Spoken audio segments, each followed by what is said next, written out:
যাদের ঘরে কন্যা সন্তান আছে তারা ভুল করেও তিনটি কাজ করবেন না। যদি করেন তাহলে মারাত্মক গুনাহগার হবেন এবং কন্যা সন্তান পথভ্রষ্ট হয়ে যাবে এবং আপনাকে আল্লাহ পাক ক্ষমা করবে না। কন্যা সন্তান জন্মগ্রহণ করলে যে সওয়াবের কথা আল্লাহ রাসূল বলে দিয়েছেন, এই সওয়াব থেকে আপনি বঞ্চিত হবেন। কারণ কন্যা সন্তান একটা মানুষের জন্য, একটা বাবা মার জন্য শ্রেষ্ঠ নিয়ামত হিসেবে আল্লাহ পাক দান করে। কন্যা সন্তান এতটাই নিয়ামতপূর্ণ, যখন আল্লাহ পাক যার ঘরে পাঠায় রহমত বরকত দিয়ে আল্লাহ পাক সেই ঘরটাকে পরিপূর্ণ করে দেয়। হযরত মুসা আলাইহিস সালাতু ওয়াস সালাম বলেছিলেন, আল্লাহ আপনি যখন কোনো ব্যক্তির উপরে সন্তুষ্ট থাকেন তখন কি করেন? আল্লাহ পাক বলেছিল, মুসা আমি যখন কোনো ব্যক্তির উপরে সন্তুষ্ট থাকি আমি সর্বপ্রথম তাকে একটা কন্যা সন্তান তার ঘরে পাঠায় দিই। তার মানে এটা বোঝা যায় যার ঘরে কন্যা সন্তান আছে কোনো এক সময় খুশি হয়েছিল, রাজি হয়েছিল, যার কারণে আল্লাহ পাক তার ঘরে একটা কন্যা সন্তান দান করে দিয়েছে। অতএব ভেবে নিতে পারি যে কন্যা সন্তান আল্লাহ পাকের পক্ষ থেকে একটি শ্রেষ্ঠ নিয়ামত হিসাবে আমাকে দান করেছে। অতএব এই কন্যাকে কখনো অবহেলা করব না। প্রথম নম্বর কাজ হলো, এই কন্যা সন্তান যাদের ঘরে আছে এই কন্যা সন্তানকে আমরা অন্য কোনো পর পুরুষের কোলে দেব না। একবারে নবজাতক হলে সে বিষয়টা ভিন্ন, কিন্তু যখন আপনার সন্তান একটু বড় হয়ে যাবে, 3 বছর 4 বছর 5 বছর 7 বছর বয়স যখন হয়ে যাবে, এই কন্যা সন্তানকে কোনো পর পুরুষের কোলে দিবেন না। কারণ কিছু কিছু মানুষের চরিত্র পশুর থেকেও নিকৃষ্ট। আল্লাহ পাক বলেন, উলাইকা কাল আনআম বাল হুম আদল, এরা হলো চতুষ্পদ জন্তুর ন্যায়, বরং তার থেকেও নিকৃষ্ট। বর্তমান সময়ে আপনারা দেখেছেন ছোট বাচ্চা থেকে শুরু করে নিয়ে 80 বছরের বৃদ্ধা পর্যন্ত কিন্তু কিছু কিছু মানুষের হাতে নিরাপদ নয়। অতএব আপনার সন্তানকে সবসময় লজ্জা শালীনতা শিক্ষা দিবেন, অন্য কোনো পরপুরুষের কোলে আপনি বসাবেন না। এতে কি হবে? সে হোক ভালো, কিন্তু আপনার কন্যা সন্তানের লজ্জা শরম নষ্ট হয়ে যাবে। আল হায়াউ শু'বাতুম মিনাল ঈমান, নবীজি বলছে লজ্জা শরম হলো ঈমানের অঙ্গ। আপনার সন্তানের কিন্তু লজ্জা শরম ভাঙতে থাকবে। অতএব ছোট্ট থেকেই আপনি তাকে লজ্জা শিক্ষা দিবেন, এটা হলো ঈমানের একটি অংশ, এটা আপনাকে শিক্ষা দিতে হবে। কন্যা সন্তান কোনো পরপুরুষের কোলে দিবেন না, বসাবেন না। সোফায় বসে আছে, আপনি তার কোলে আপনার কন্যা সন্তানকে বসাবেন না। 2 নম্বরে, এই কন্যা সন্তানকে যখন বাহিরে পাঠাবেন তখন আপনি তাকে একা একা ছেড়ে দিবেন না। স্কুলে যাক, মক্তবে যাক, মাদ্রাসায় যাক, যেখানে যাক না কেন, আপনি তাকে একা ছেড়ে দিবেন না। আপনি নিজে তাকে রেখে আসবেন, আবার আসার সময় তাকে নিয়ে আসবেন। এটা আপনার দায়িত্বের মধ্যে পড়ে। নবীজি বলছেন, কন্যা সন্তান যখন কারো জন্মগ্রহণ করে, ওই কন্যা সন্তানের বাবা এবং আমি নবী একই জান্নাতের মধ্যে থাকবো। তার মানে কি জন্ম হলেই নবীজির সাথে থাকবে? বিষয়টি এমন নয়।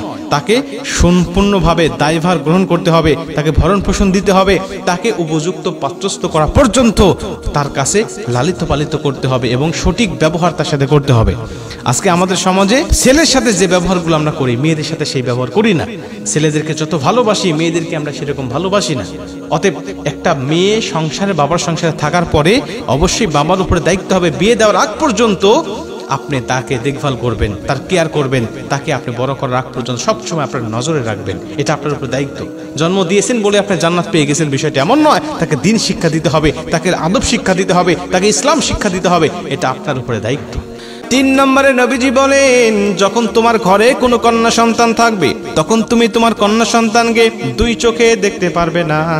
তোমার সন্তানকে, তুমি ছেলে সন্তানকে এক চোখে দেখো, আর তোমার মেয়ে সন্তানকে তুমি অন্য চোখে দেখো। এমন কিন্তু দেখলে তোমার কিন্তু চলবে না। আজকে আমাদের সমাজে দেখা যায় অনেক বাবারা আছেন, তারা ছেলেকে খুব গুরুত্ব দিয়ে থাকেন। বাহির থেকে কোনো কিছু আনলে ছেলেকে দেন, মেয়ের জন্য কিছু নিয়ে আসেন না, মেয়েকে ভালোবাসেন না। এবং অনেক মায়েরাও আছেন যারা সংসারে যখন একটা বড় মাছ রান্না করা হয়, বড় মাছের মাথাটা সন্তানের পাতে দিয়ে দেয়, আর ওই ছোট্ট মেয়েটার পাতে তেমন কিছু ভালো কিছু দেওয়া হয় না। এরকম ভাবে সন্তানকে, মেয়ে সন্তানকে অবহেলা করা হয়।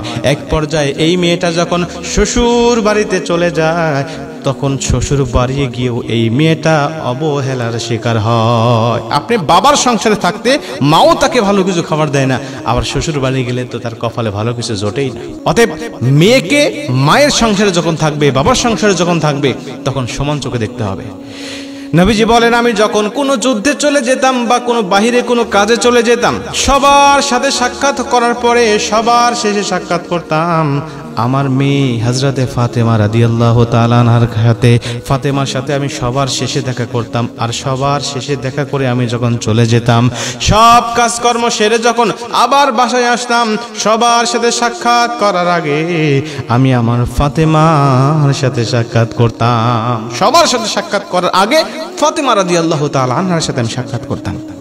এবং যখন বাহির থেকে কোনো কিছু নিয়ে আসতাম, আমি আমার কোনো স্ত্রীর হাতে দিতাম না, আমি আমার কোনো সন্তানের হাতে দিতাম না, দিতাম হযরত ফাতেমা রাদিয়াল্লাহু তাআলা আনহার হাতে। মুসলমান ভাইরা আমার, এখান থেকে বোঝা যায় নবীজি কন্যা সন্তানদেরকে কত ভালোবেসেছেন, কন্যা সন্তানকে কত মহব্বত করেছেন। আমরা তো সেই নবীর উম্মত হওয়ার পরেও কেন কন্যা সন্তানগুলোকে অবহেলা করি? মনে রাখবেন, যারা কন্যা সন্তানকে অবহেলা করে এরা হলো আয়ামে জাহিলিয়াতের সেই যুগের আদর্শগুলো লালন করে। অতএব আমরা তাদের আদর্শ লালন না করে আমার নবী যে শিক্ষাটা দিয়ে গিয়েছেন ওই শিক্ষাটা অর্জন করে কন্যা সন্তানকে অন্তর দিয়ে ভালোবাসবো। তাহলে নবীজির একটি সুন্নাহ আদায় হবে। এবং এই কাজগুলো করার কারণে নবীজি বলছেন, সঠিকভাবে লালন পালন ভরণ পোষণ এবং উত্তম পাত্রস্থ করার কারণে আমি নবী এবং সেই ব্যক্তি মানে ওই কন্যা সন্তানের পিতা একই জান্নাতের মধ্যে থাকবো।